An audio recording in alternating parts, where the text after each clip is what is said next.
contrairement à l'habitude où tous les orateurs des différents colloques que j'organise sont présents, là il s'agit d'une présentation par visioconférence parce que par souci d'économie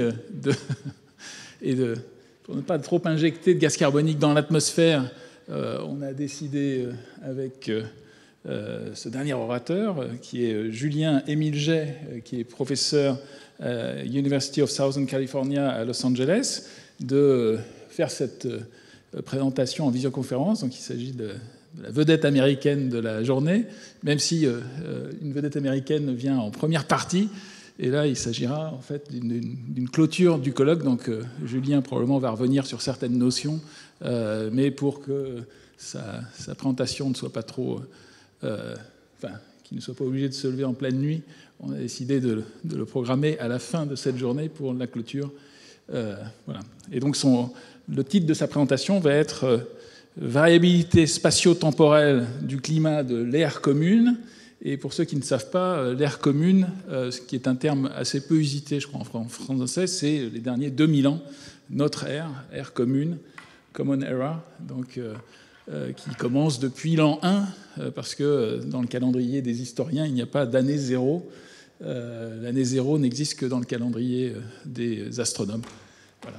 Et donc, voilà, je vois que Julien est en ligne. J'espère que tout va bien pour cette connexion et qu'il va pouvoir nous parler et interagir. Et on pourra lui poser des questions ensuite. Voilà. Julien, tu as la parole si tu peux parler. Voilà. Merci. Avec plaisir. Ben oui, je serais ravi d'être parmi vous. Mais, pour les raisons qu'a souligné Edouard, il était plus pratique que je me connecte aujourd'hui en ligne. Donc j'espère que on n'en perdra pas trop en spontanéité. Et s'il vous arrive des questions, je peux pas tellement voir les mains qui se lèvent, mais je fais confiance à Edouard pour modérer le dialogue. Alors, il y a un certain nombre de thèmes, effectivement, que je voudrais reprendre. Je remercie les orateurs et oratrices précédents pour les avoir abordés, ce qui me permet de gagner un petit peu de temps.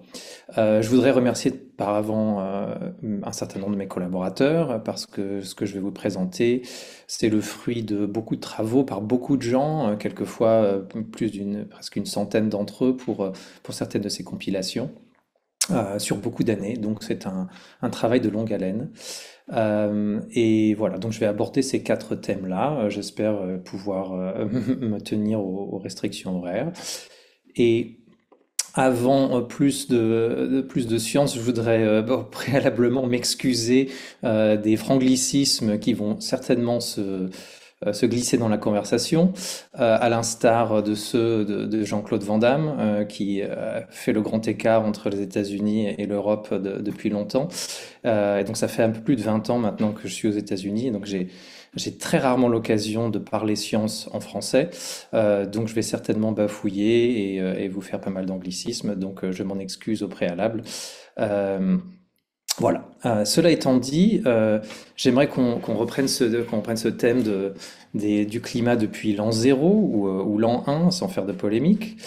En particulier, ça, c'est une étude à laquelle j'étais associé, que Myriam Caudry a mentionné précédemment, et qui a été reprise un peu dans cette figure qui est un peu en figure de proue du dernier rapport du GIEC.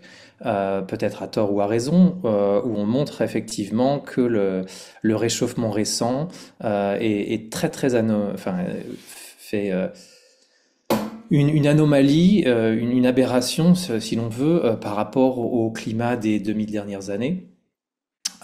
Qui est beaucoup plus stable, donc à la fois sur le niveau des températures et encore plus sur la rapidité du taux de réchauffement.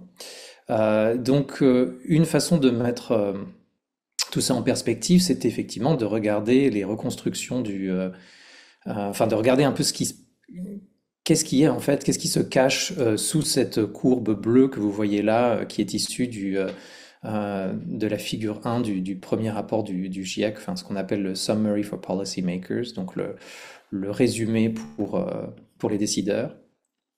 Et en fait, comme le soulignait Myriam, il y a 7 méthodes statistiques qui ont été appliquées à une compilation de données qui est celle de ce qu'on appelle Pages2K. Il se trouve que j'étais associé à 2 de ces méthodes, celle qui s'appelle ici DA pour assimilation de données, l'autre qui est en BHM, qui est un modèle hiérarchique bayésien.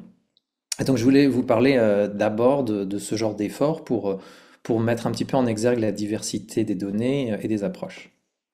Alors ça, je pense que Myriam vous l'a montré aussi, mais bien que je n'ai pas pu voir l'écran, j'ai entendu la description qui rappelait fort cette figure. Donc c'était cette fameuse compilation de données Pages2K qui rassemblait en fait non seulement des données, mais surtout des gens.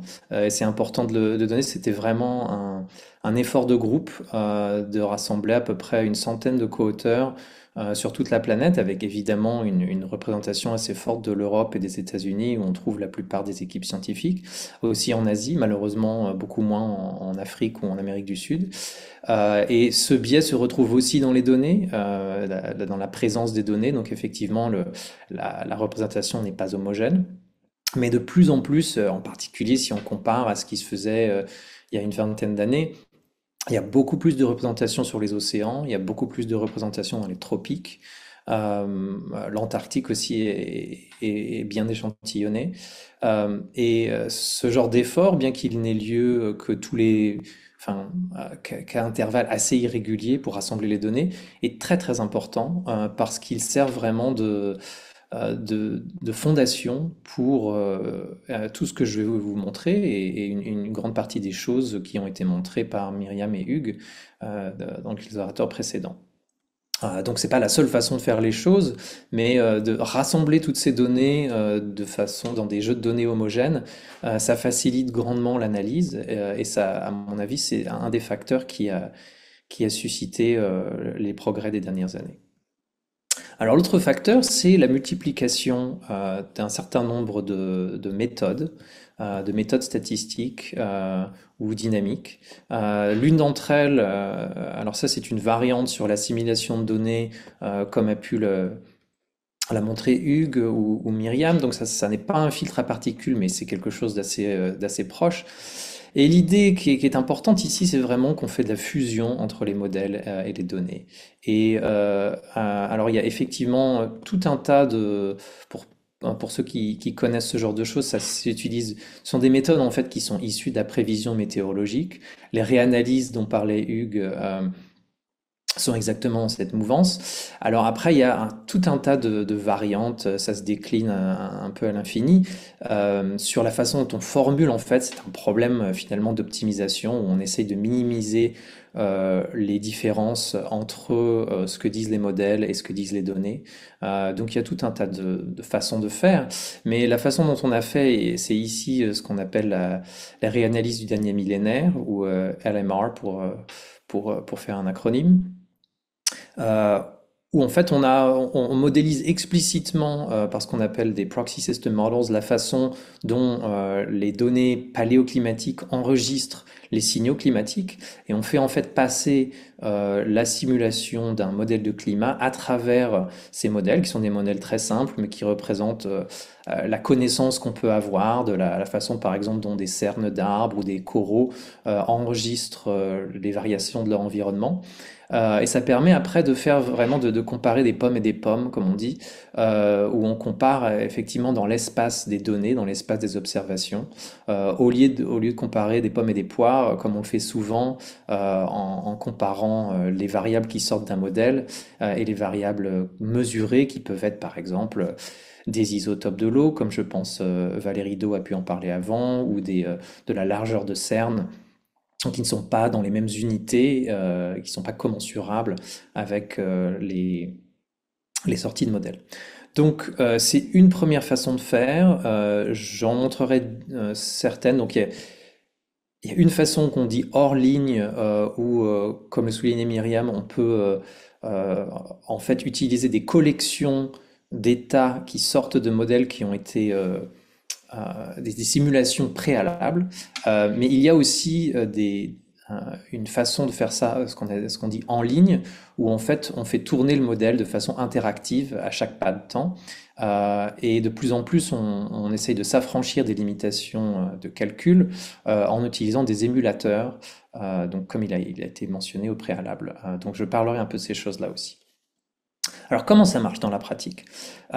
L'idée c'est que, en tout cas dans la façon dont on l'a fait avec LMR, les modèles sont utilisés seulement pour produire des relations spatiales.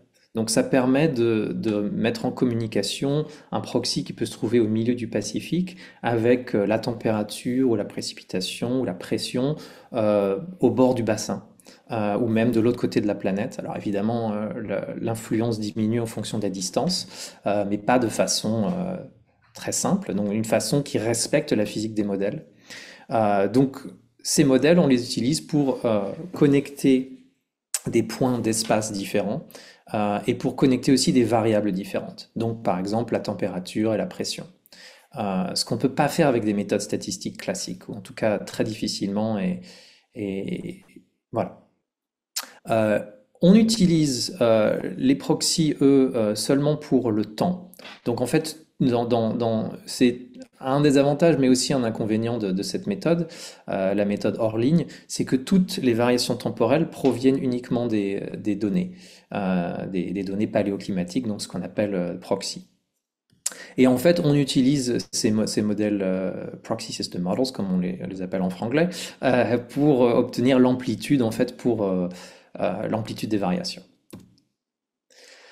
Donc, comment ça se passe? C'est que on joint, en fait, c'est un algorithme comme celui-là avec, par exemple, une compilation comme celle de Pages2K. On utilise quand même les données récentes pour faire la calibration et on peut obtenir des reconstructions. Donc, qu'on voit là en noir, c'est celle sur laquelle nous avons travaillé, qui a été publiée en 2019 par un papier de Robert Tardif. Et c'est comparé ici à tout un tas de reconstructions indépendantes. Alors, certains de ces données sont complètement ou plus ou moins indépendantes parce qu'il y a effectivement une certaine circularité, comme le soulignait Édouard.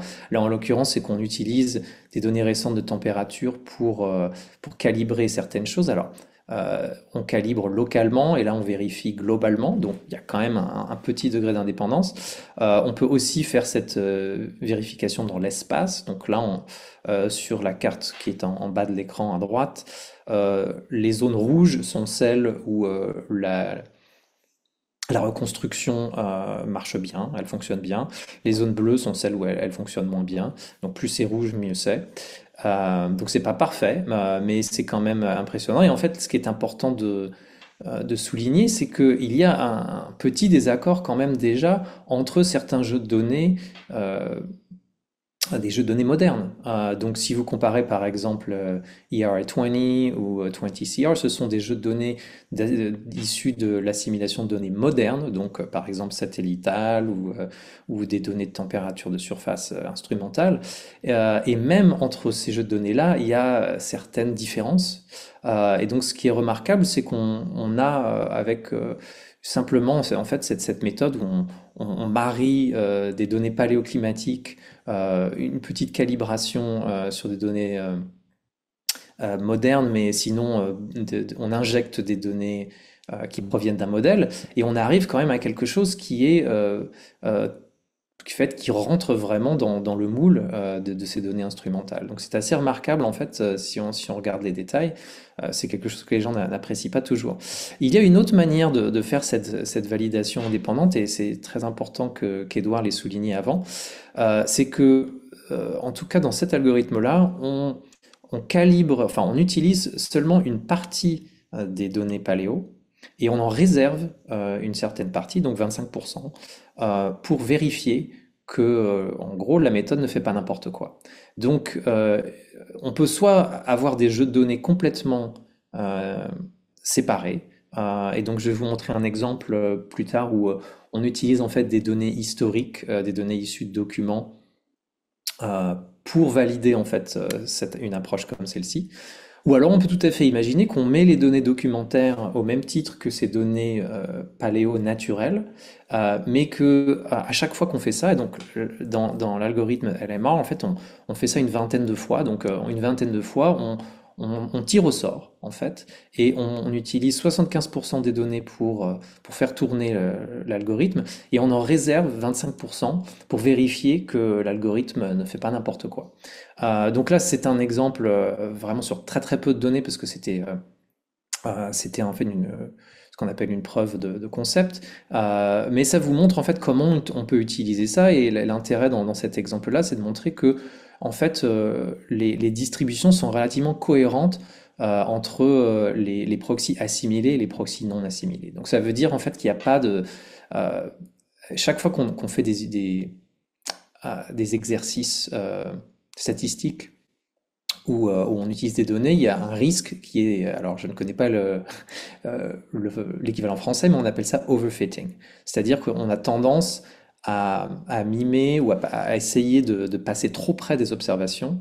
Et donc ça, c'est très bien connu des gens qui font de la régression, par exemple, où si on insiste pour reproduire tous les points, on peut avoir une situation où le modèle ou la méthode a l'air très reluisante, on va dire, sur la période pour laquelle elle a été calibrée, mais dès qu'on fait une vérification indépendante, donc sur une autre période temporelle, une autre région de l'espace ou avec d'autres données indépendantes, euh, la, euh, la qualité de la reconstruction s'évapore. Et là, donc, ce qui veut dire que, il y a des mécanismes, en fait, au sein d'approches comme ça, pour éviter ce genre de circularité.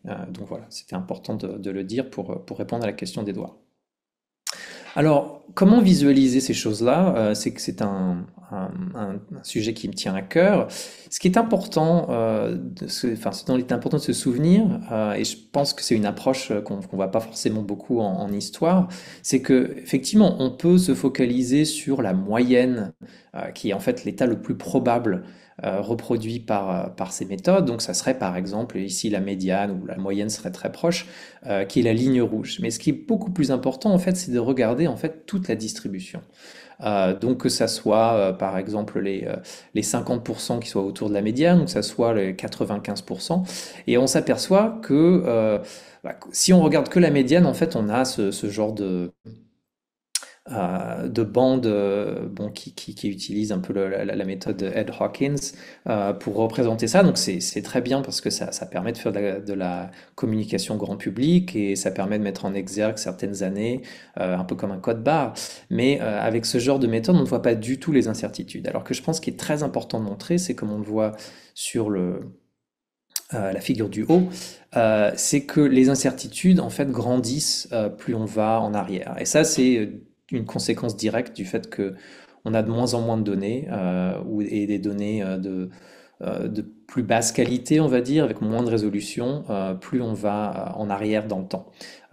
Et ça, c'est important de souligner aussi en termes de progrès, c'est-à-dire qu'il y a une vingtaine d'années, dans les premières reconstructions, par exemple, de Michael Mann, il y avait des estimations de l'erreur qui étaient beaucoup moins affinées, qui étaient quelquefois constantes.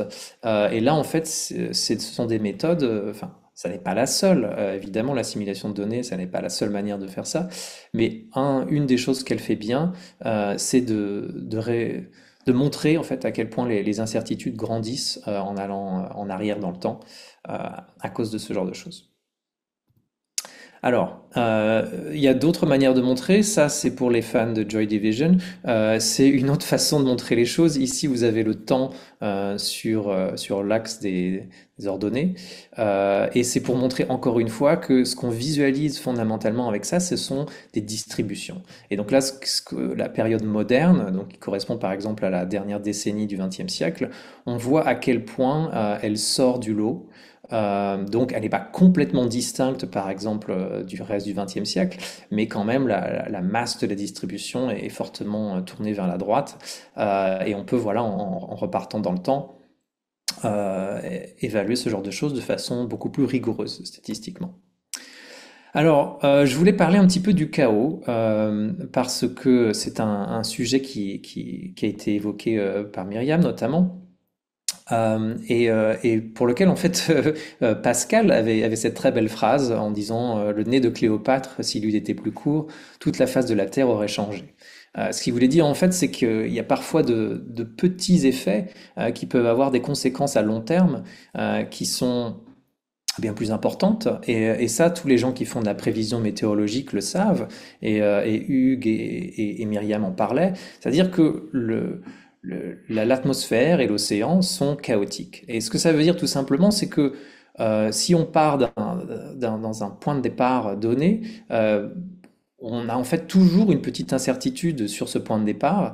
Et quelle que soit en fait la précision avec laquelle on connaît ça, il y a un certain nombre de trajectoires qui divergent, des trajectoires qui donnent par exemple dans un cas une tempête qui se développe sur ici les îles britanniques, parce que ça c'est le travail de collègues britanniques, ou non. Et donc en fait, dans tout ce qu'on fait, on regarde vraiment des histoires de probabilité. On regarde des ensembles statistiques parce que on, on ne peut pas se fier à une seule de ces trajectoires. Et ce que ça veut dire, c'est qu'en fait, l'histoire climatique n'était pas inévitable. Donc on ne peut pas dire on a eu une seule séquence d'événements qui s'est produite. On a en fait tout un tas de séquences possibles.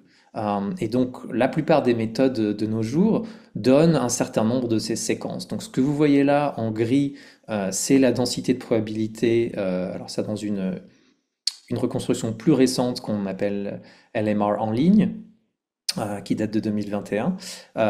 Les deux couleurs, là, en orange et en bleu, représentent simplement deux trajectoires qui sont issues de cet ensemble.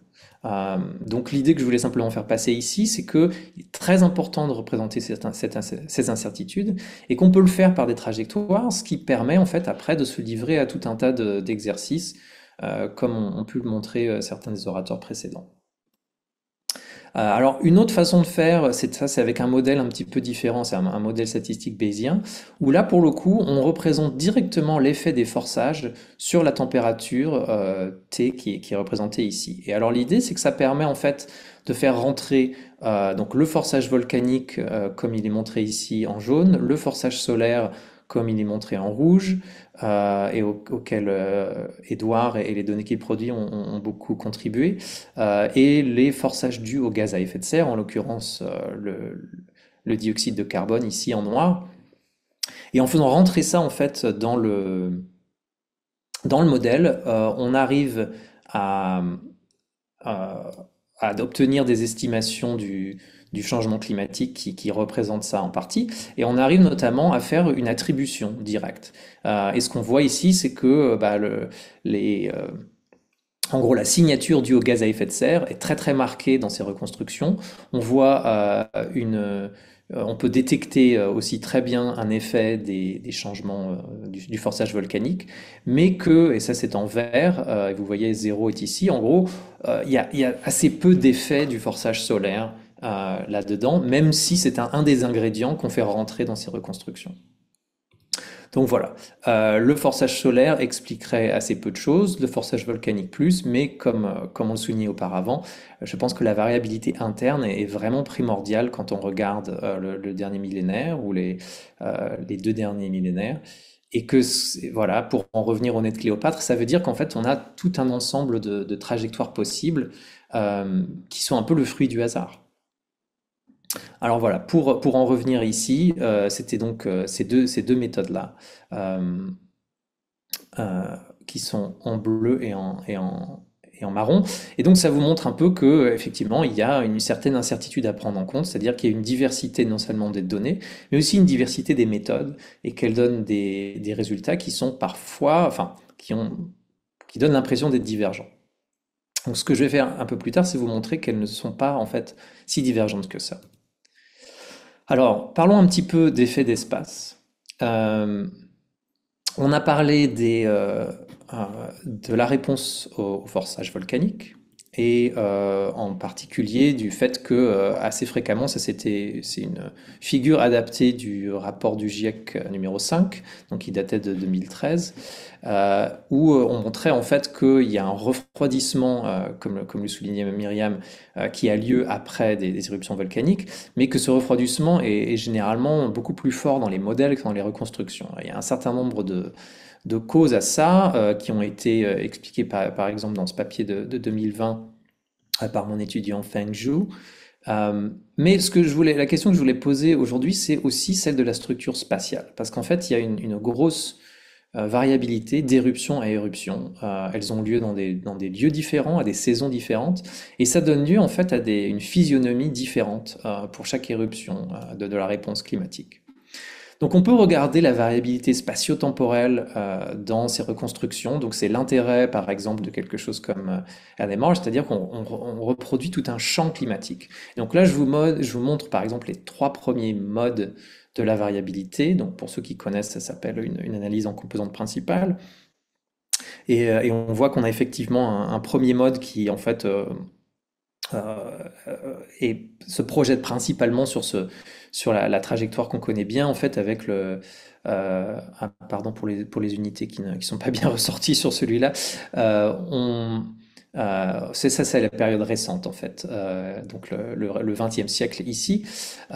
Et donc on voit qu'on a un motif qui est relativement uniforme, mais qui a quand même certains hotspots, comme on dirait en anglais. Là, en l'occurrence, c'est assez inquiétant. On voit que c'est probablement dû à la répartition des données qui, en fait, tire un peu la reconstruction dans cette direction. On voit que le deuxième mode correspond vraiment à El Niño, et le troisième mode est beaucoup moins net. Il n'est pas dit d'ailleurs qu'on puisse reconstruire beaucoup de modes indépendants. En fait, c'est une des questions qui reste en suspens. Avec les données actuelles, il n'est pas dit qu'on puisse reconstruire énormément de modes distincts. Mais une des choses qu'on peut faire, c'est de faire ces petits tableaux, en fait, où on peut regarder pour chaque éruption sur les 2 derniers millénaires, comme par exemple elles ont pu être répertoriées dans le jeu de données de Toohey and Siegel, qui s'appelle Evolve 2K, dont je pense Myriam a pu parler. On peut regarder en fait à la fois le forçage volcanique lui-même, donc en gros à quel point la stratosphère a pu être injectée de particules réfléchissantes dues à ces volcans, et regarder, comme ici à droite, la réponse du système climatique. Donc ça c'est pour montrer en fait l'aspect multivarié de ces reconstructions, où on reconstruit à la fois la température, comme en couleur ici, on reconstruit en gros la pression, donc ou la hauteur de géopotentiel au milieu de la troposphère, comme le représentent ces contours noirs, et on peut représenter aussi la précipitation. Alors après, le scale, comme on dit, la qualité de la reconstruction varie en fonction des champs. Mais ce qui est intéressant, c'est de voir qu'il y a vraiment un cadre dynamique dans lequel on peut étudier la réponse à certaines éruptions. Donc ça, c'était celle de Kauai dans l'année 1458, quoique il me semble que la date a été bougée assez récemment. Mais ce qu'on montre ici, c'est que, enfin, d'une des choses à regarder, c'est qu'il y a des différences régionales importantes. Donc, par exemple, on voit qu'il y a un refroidissement sur l'Amérique du Nord, en grande partie, alors que l'Europe, l'Eurasie, et même une partie de l'Afrique ont l'air de se réchauffer ici. Donc, en fait, c'est vraiment important de regarder ces effets spatiaux, parce que même si à l'échelle globale, on enregistrerait plutôt un refroidissement sur l'échelle globale, de façon locale, on peut avoir des effets qui sont très variés. Alors ça se voit très bien par exemple pour la réponse à Tambora, où ici on a vraiment un peu un cas d'école, où on a vraiment l'impression d'une propagation d'ondes dites de Rossby, des ondes planétaires qui ont l'air de se propager depuis les tropiques jusque à l'Amérique du Nord, et enfin, en gros sur le Pacifique Nord et le Pacifique Sud, et qui en fait ont des effets planétaires. Donc ça, encore une fois, suivant l'endroit où on collecte les données, on pourrait avoir des réponses totalement différentes. Donc c'est important de s'en souvenir. Si vous voulez faire votre propre tableau, d'ailleurs, tout le code pour ça est en ligne, et donc le lien est en bas. Et donc c'est important de dire là-dessus, c'est que les structures spatiales renseignent sur la dynamique, alors pas exclusivement, c'est-à-dire qu'on ne peut pas toujours identifier exactement les processus physiques qui sont derrière ce genre de choses, mais ça donne certaines idées qui sont importantes. Voilà, alors encore une ou deux, ça c'est l'éruption de Parker en 1641. Donc celle-là qui avait lieu plutôt dans l'hémisphère nord. Et donc on voit là pour le coup un refroidissement qui est hémisphérique et qui est relativement homogène. Mais cela dit, si on se met à Montaillou par exemple la flèche ne pointe pas précisément vers Montaillou, mais je pensais à cette idée des travaux d'Emmanuel Leroy-Ladurie où on regardait en fait un aspect extrêmement local parfois, l'effet du climat. Et donc, je ne veux rien enlever à ça, mais je veux simplement dire que pour faire des reconstructions de ce type-là, il faut en fait faire une espèce de mosaïque de toutes ces reconstructions locales, et qu'on ne peut pas se fier seulement à un point. Voilà, pas la même chose ici où si on regardait par exemple les données sur l'Europe, on verrait très peu de choses, mais on voit un refroidissement beaucoup plus important dans d'autres régions du globe. Euh, donc voilà, donc une vue globale est vraiment essentielle pour éviter les généralisations abusives.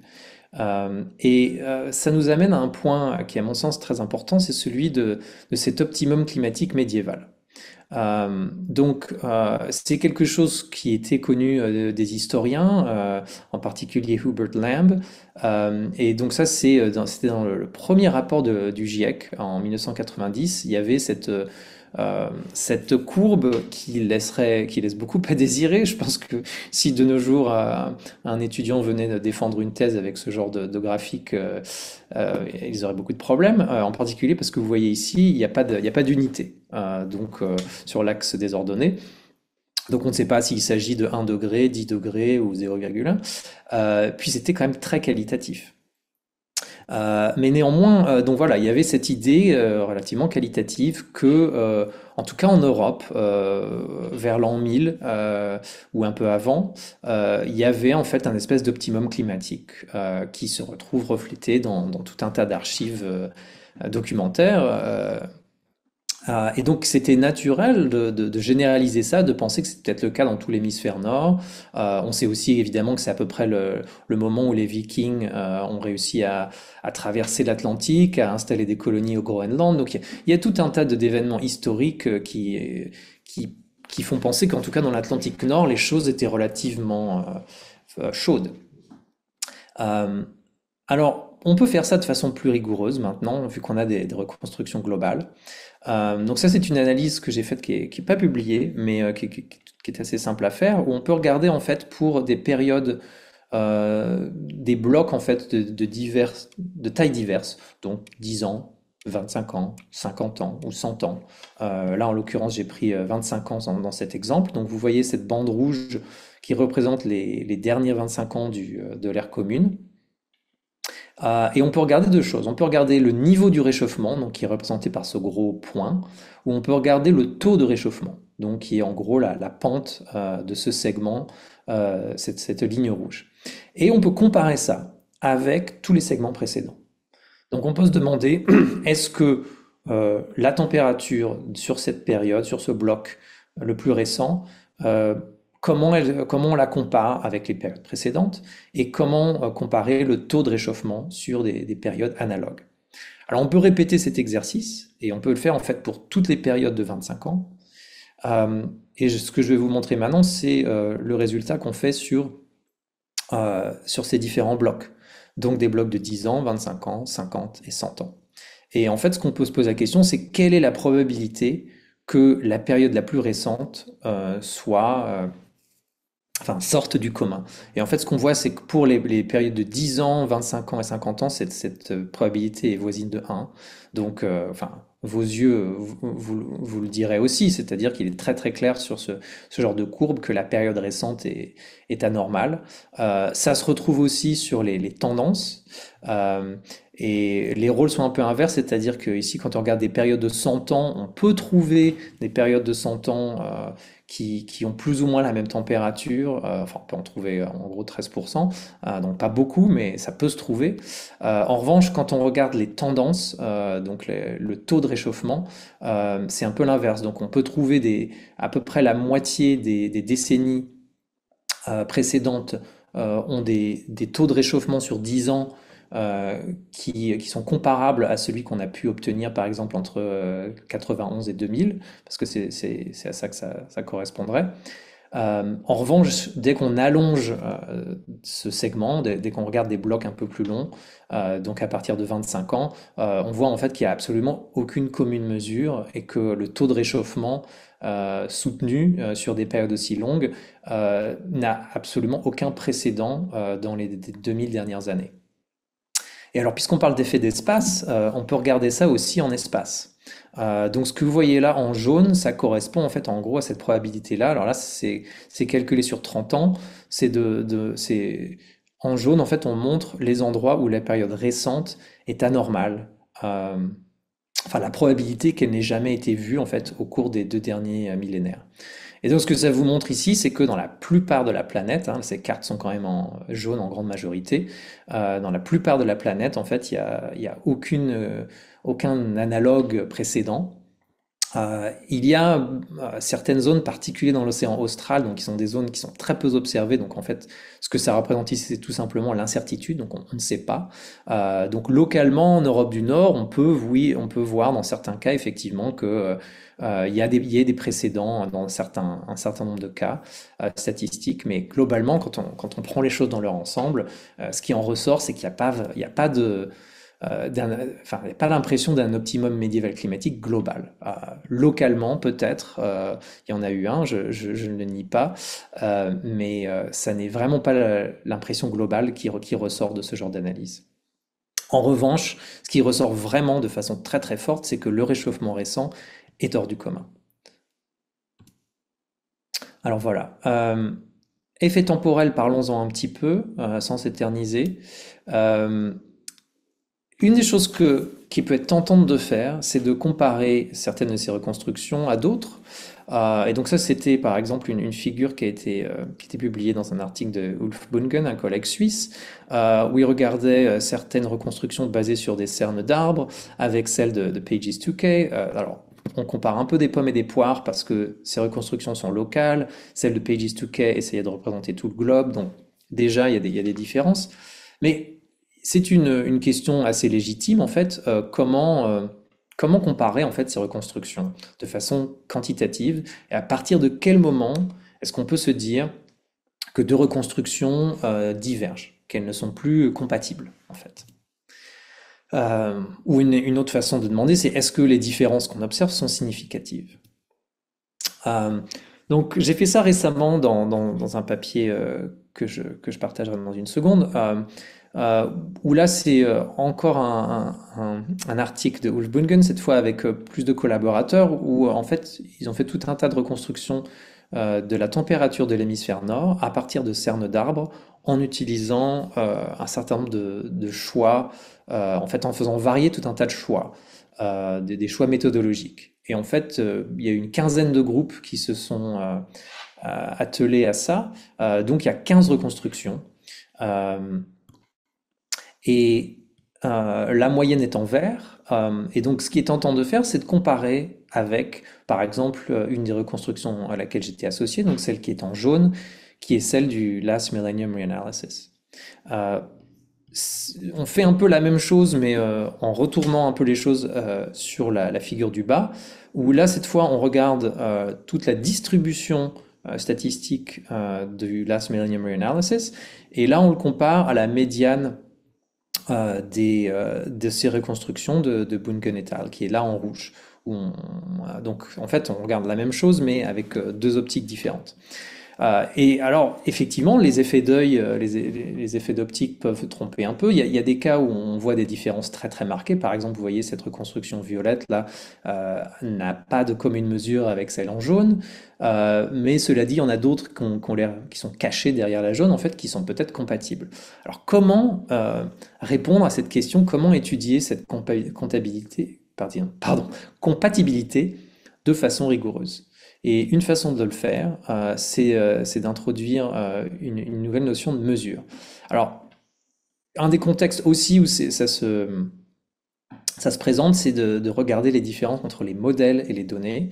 Euh, donc ça, c'est toute une ribambelle de modèles du précédent GIEC, en fait, qui ont été faites. Et là, pareil, on voit un certain nombre de reconstructions qui n'ont pas de commune mesure avec la densité grise, donc qui représente les reconstructions.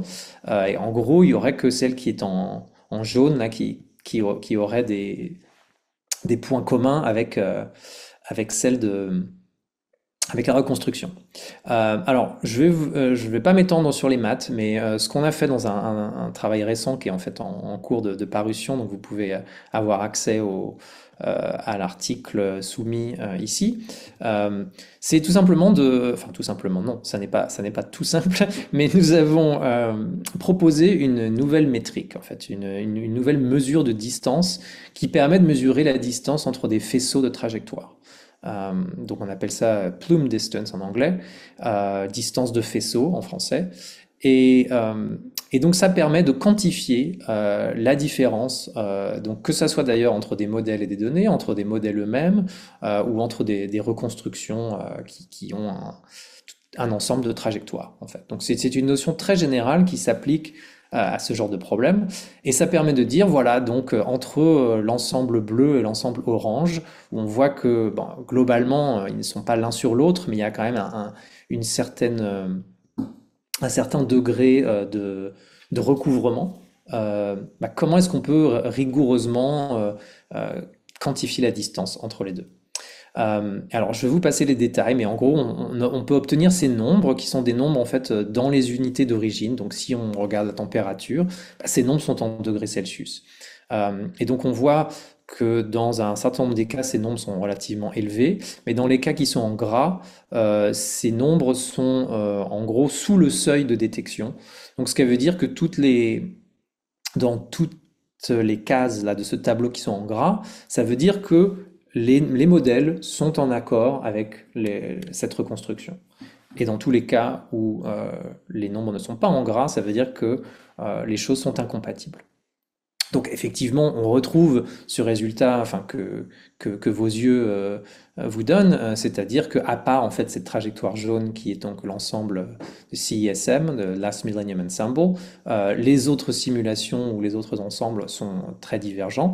Donc ça, on le voit bien avec les yeux, mais là maintenant, en fait, on a une méthode quantitative pour quantifier cette différence. Donc c'est pas le plus intéressant. Ce qui est le plus intéressant peut-être, c'est de revenir à cet exemple où on compare les reconstructions de l'hémisphère nord de Bungen et al. Et là, ce qu'on voit en fait, c'est que donc il y a toutes les densités de probabilité, là, toutes ces collines colorées, ça correspond en fait à la distribution de cette distance. Et donc là où c'est coloré, ça veut dire que ces distances-là sont incompatibles, enfin ces distances-là sont plus grandes que le seuil qui est ici, cette barre verticale pointillée. Et donc ce qui est intéressant de voir là, c'est qu'il y a en fait 5 de ces reconstructions qui sont en deçà du seuil, c'est-à-dire qu'il y a 5 reconstructions qu'on peut dire qui sont compatibles avec la cible, donc en l'occurrence la LMR 2.1. Et il y en a donc le reste, donc 10 sur 15 qui ne le sont pas. Mais ce qui est intéressant de voir, c'est que par exemple, quand on regarde la moyenne d'ensemble, eh bien, il y a une certaine, la plupart des membres de cette moyenne d'ensemble sont en fait compatibles avec l'ensemble LMR.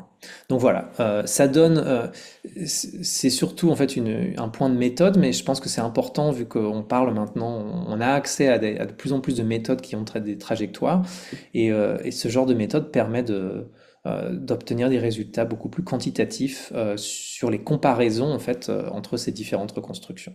Et comme ça, on peut voir par exemple que parmi les différentes reconstructions qui composent l'ensemble de Pages2K 2019, la plupart sont compatibles, à part en fait l'une d'entre elles qui s'appelle OIE.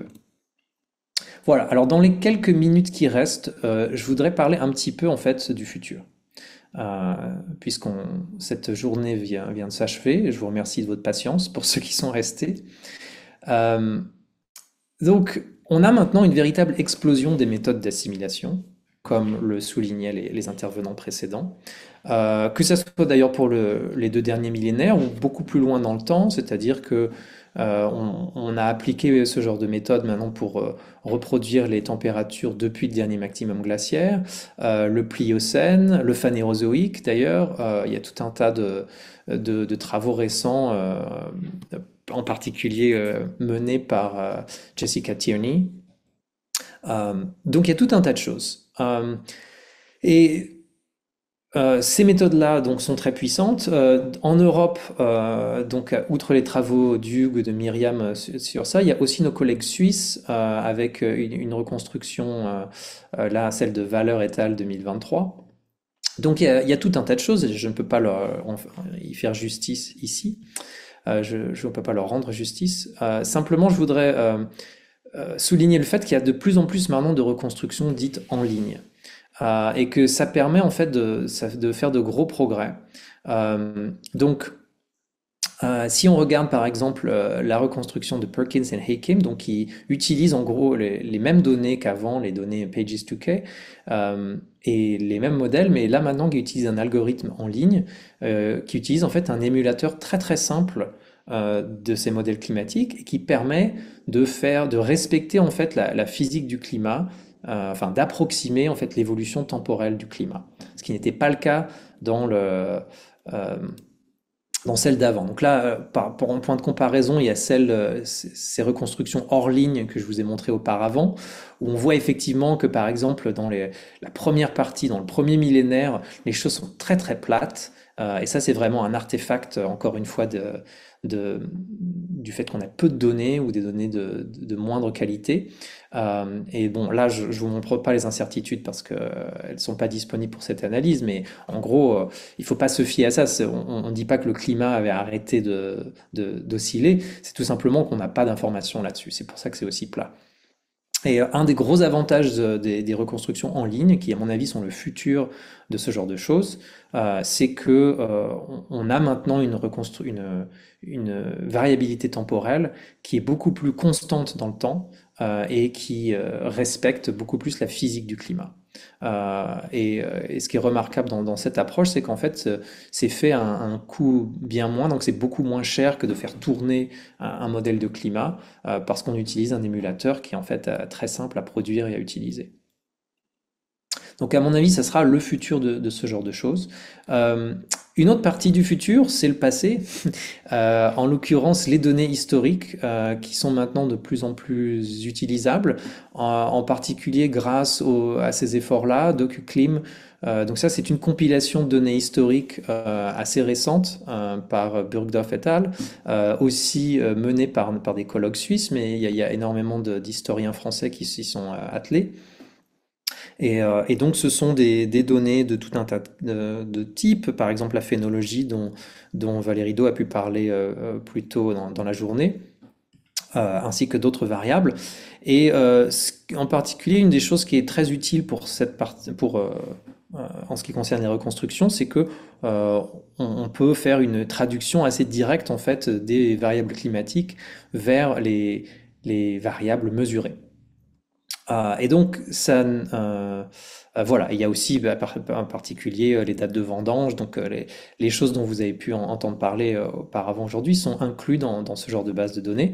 Et ça, on peut l'utiliser pour deux choses. On peut l'utiliser pour faire de la validation indépendante, comme le soulignait Edouard, c'est très important d'avoir un autre moyen de savoir si en fait ces reconstructions nous racontent des choses qu'on puisse croire. Et l'autre façon, c'est tout simplement de les faire rentrer aussi dans le système d'assimilation, mais encore une fois, de garder à chaque fois un jeu de données assimilé et un jeu de données non assimilé qu'on utilise pour valider les choses.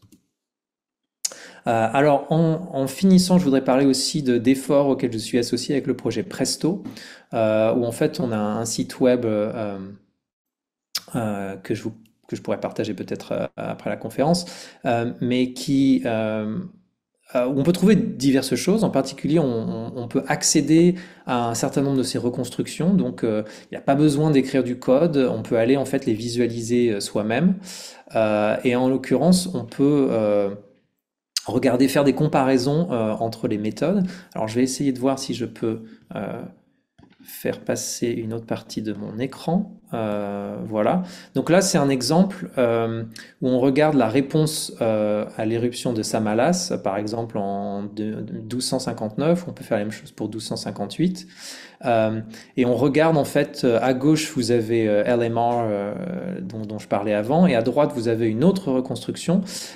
Et en fait, on peut aller chercher les choses et on peut regarder, en fait, faire passer de l'un à l'autre et regarder que dans certains cas, même si on utilise des méthodes et des jeux de données relativement similaires, on a des résultats qui peuvent être très différents. Donc ça, c'est à l'usage du grand public et c'est pour encourager les gens qui ne sont pas nécessairement des climatologues à aller regarder ces reconstructions et à les utiliser. Une autre chose que nous faisons, c'est de permettre, alors ça c'est encore en construction, de faire vos propres reconstructions. Donc sans faire tourner le code, en gros vous passerez commande, enfin il sera possible de passer commande. Alors pour le moment ce sont les trois méthodes ou les trois cas de figure qui sont disponibles, mais bientôt on aura l'assimilation de données sur les 2 derniers millénaires. Et en gros, vous pouvez passer commande et vous obtiendrez, une fois que la reconstruction sera prête, un email de ce type-là avec un lien vers les fichiers. Et donc, si vous vous intéressez par exemple à une région précise ou si vous voulez utiliser seulement un certain nombre de données, on ne peut pas effectivement étudier tous les cas de figure. Comme le disait Hugues, en général, les gens qui font ces reconstructions, ils ont un but précis en tête, mais il n'est pas forcément le vôtre. Donc si vous avez envie de générer vos propres reconstructions, ça devient de plus en plus facile. Et c'est en particulier le cas parce que maintenant on a une base de code qui est robuste, qui est testée et qui est très utilisable. Donc ça c'est le package CFR développé par mon ancien étudiant Feng Zhu. Voilà, et donc en particulier, j'ai voulu faire une mise à jour de LMR en utilisant non seulement les données Pages2K dont on a pu parler, mais des compilations plus récentes, par exemple celles de Coral Hydro 2K ou ISO2K qui sont des projets plus récents.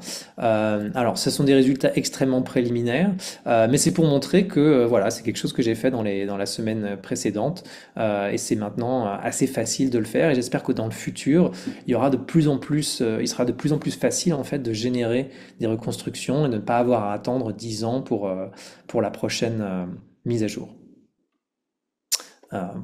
Voilà. J'arrive à la fin de cette présentation, donc je vais aller directement vers les conclusions. Donc reconstruire le climat, ce qui est important de voir maintenant, c'est qu'on a beaucoup de jeux de données, on a beaucoup de méthodes et on a aussi beaucoup plus de simulations, donc on peut commencer à faire des choses beaucoup plus intéressantes. On connaît mieux les forçages, on connaît mieux la réponse du climat, on voit aussi qu'on connaît mieux la façon dont les proxys répondent et tout ça, ça permet de faire des études de plus en plus précises. Actuellement, la fusion modèle-données est très importante. Cela dit, c'est en évolution constante. Et il est très important de ne pas prendre ces choses-là pour vérité d'évangile. Je vois parfois des collègues en histoire qui considèrent que comme nous autres climatologues font des sciences dites dures, en gros, tout est connu de façon exacte, et ce n'est évidemment pas le cas. Donc comme l'exemple précédent pouvait le montrer, il est très important de comparer des reconstructions parce qu'il y a une incertitude irréductible qui perdure.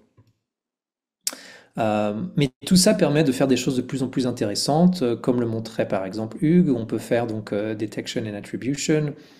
On peut aussi faire des estimations de la sensibilité climatique, comme je ne l'ai pas montré ici, mais ça permet, il y a de plus en plus d'applications en fait pour mieux comprendre le climat.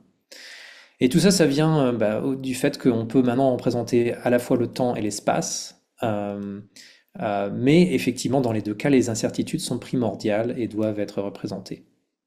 Et une des choses qu'on peut faire avec ça, c'est de regarder à quel point certaines anomalies historiques, en fait, dans quel cadre spatial elles s'inscrivent. Et d'après mes analyses, en tout cas, on ne voit pas vraiment d'empreinte globale de cet optimum climatique médiéval. Alors que c'est très très clair pour le réchauffement anthropique. Voilà. Et donc pour le futur, je pense que une des choses qui va vraiment aider à mieux connaître le climat depuis l'an zéro, c'est d'avoir de plus en plus de données standardisées, d'avoir également des codes qui sont partagés de façon open source, en anglais dans le texte, pour que tout le monde puisse expérimenter en fait et faire ses propres constructions. Donc il y a plus d'expérimentation, plus d'exploration, plus de tests, plus de validation, histoire d'aller un peu chercher les choses. Les données historiques, à mon avis, ont un rôle important à jouer et il faut vraiment continuer dans cette mouvance, inspirée en grande partie par le travail, les travaux d'Emmanuel Leroy-Ladurie et de tous les gens qui ont pu lui succéder en France comme ailleurs.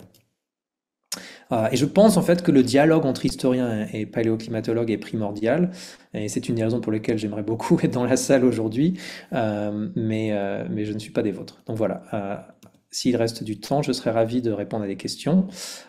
Et pour finir, je veux inviter ceux d'entre vous qui peuvent venir en Californie en mars à nous rejoindre pour un workshop où on pourra justement confronter les perspectives historiques et paléoclimatiques.